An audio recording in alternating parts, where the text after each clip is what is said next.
Alright, so a couple of you have asked to see the CRB getting cleaned out. As you can see on the little bar in the center between the brushes, there's a bunch of debris on there.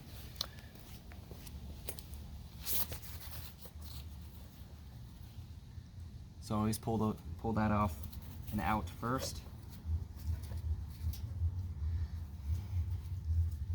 And then turn this sideways so I can remove the pins that hold the brushes in.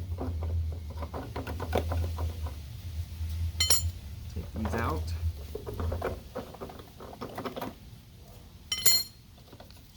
Allows you to take the brushes completely off.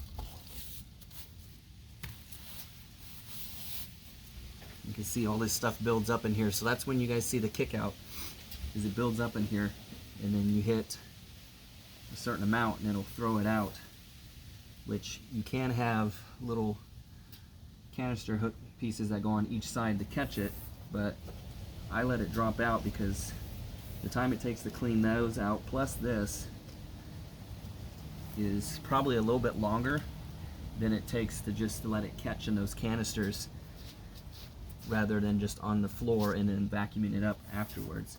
Some cases it's not true and you get a ton of kick out, and it may take a little bit longer to vacuum that up rather than just have it being caught in the little compartments that hook onto the CRB. But in this case, it's more times than not that it's easier to just let it hit the ground and then go ahead and clean it up from there. So that was in there. We got it on the brushes. So I clean these brushes off. I spray them off with my machine on.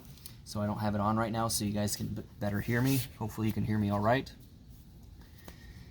And then once these are all sprayed off and this is sprayed out under here, I put it back together as you guys saw me take it apart.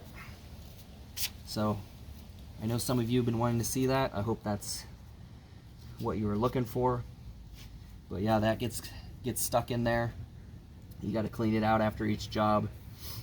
That way it's ready to go for the next one.